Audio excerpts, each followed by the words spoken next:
think if you understand money as economic energy and the currency is the fluid through which the energy moves in order to run the machines of the economy, then destroying the money is the same as opening up one of your arteries and bleeding you to death, or sucking all the oxygen out of a room, or pulling all the hydraulic fluid out of a machine.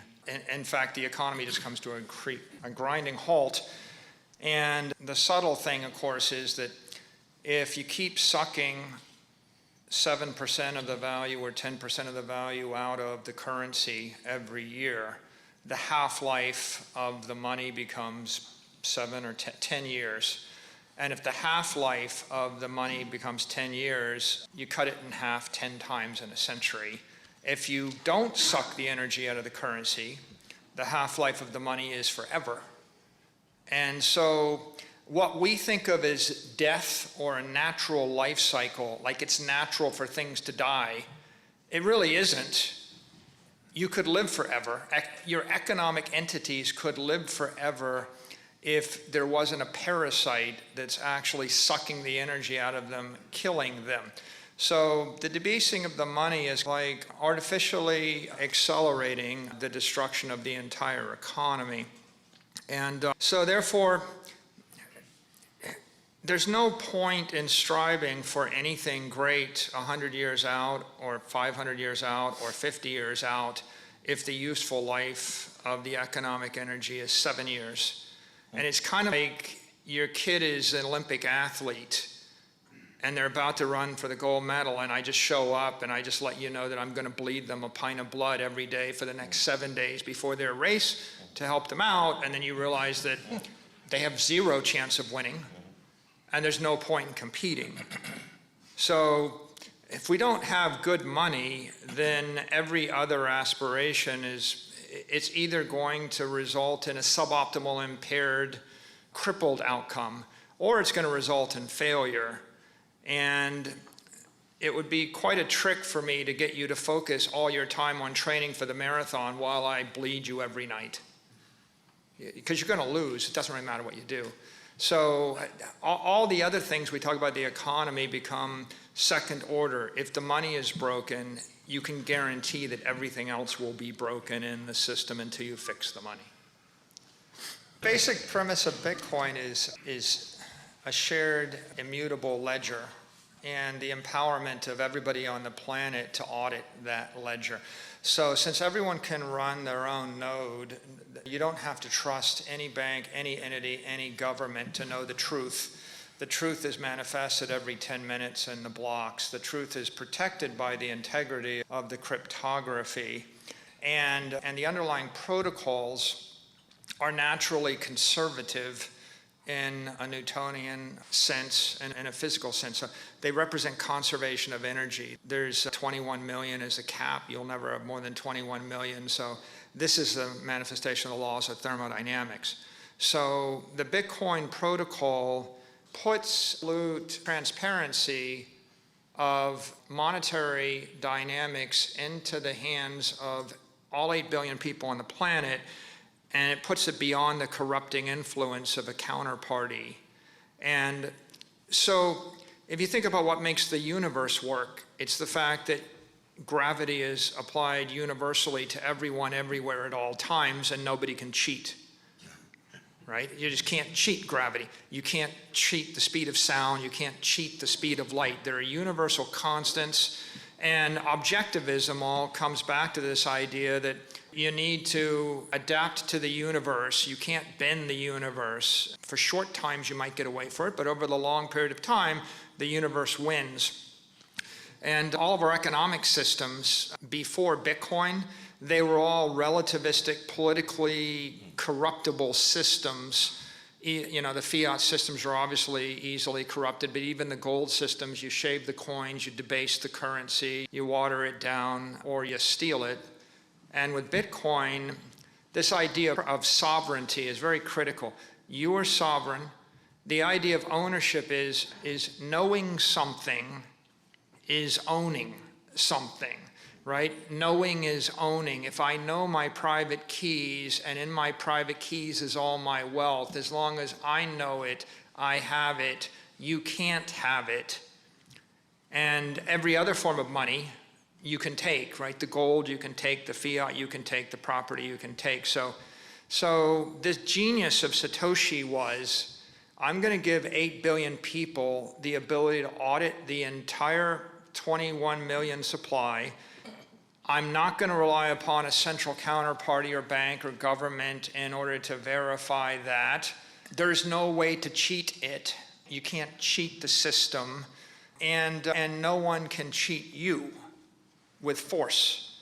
And there's something natural about that and appealing to, I think, an objectivist or anybody that believes in fairness and truth or sovereignty or freedom or liberty.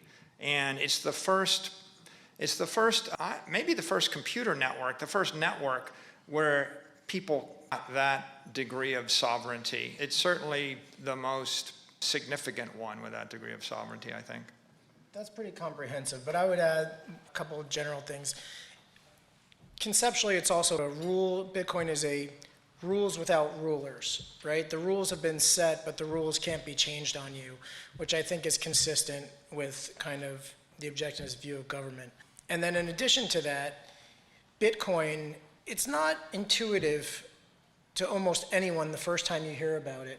Even Michael, as I can tell you firsthand, had a high degree of skepticism when we first started talking about Bitcoin. So it's a little bit incumbent upon you as the individual to be a free thinker, an individual thinker, have some confidence in what your beliefs are, have some beliefs to begin with, right? Know what you stand for, and then educate yourself on Bitcoin. There are plenty of resources out there to do it, but you've got to initiate it yourself. It's not going to be spoon-fed to you. And then if it aligns with what you believe, then it's there for you to embrace. So John Galt says, withdraw your productivity, withdraw your talent from the economy because it is corrupt. And Satoshi said, withdraw your wealth from an economy that is corrupt. In essence, Satoshi is saying that to the extent that you could build a multi-billion-dollar company, you could generate hundreds of millions or billions of dollars of profits, but if someone is elected that then triples the money supply, they steal 2/3 of all your labor for the last 30 years, and they do it in about a week. And so if someone can, in essence, steal everything you've done and everything you're ever going to do with the click of a button, then you can't win by playing that game. And so John Galt said, we know we can't win no matter how hard we try, so we should just withdraw and go and strike. And Satoshi took a different point of view, which is, yeah, we know we can't win as long as we hold the currency of corrupt government. So the only way to win is to create an immortal, incorruptible currency. And of course, the only way to make an incorruptible or immortal currency is to get the people out of the way. And in essence, you end up with millions and millions of disinterested computers that can't do anything but process the protocol. And there is no discretion of a CEO or a corporation or a government in the mix of it. But both of them are heroic figures that said, you're in a no-win situation as long as you stay in a corrupt system. You need to depart the system. One of them gives a solution of Galt, Gulch, and strike, and the other one gives a solution of shift your money to cyberspace. Small Bitcoin is Reardon steel. It's the hardest material. Reardon steel was the hardest metal in the world, and small Bitcoin, the asset, is the hardest asset in the world to build an economic structure. And then the network, the big Bitcoin network, is the John Galt line, a network to transport value built of Reardon steel.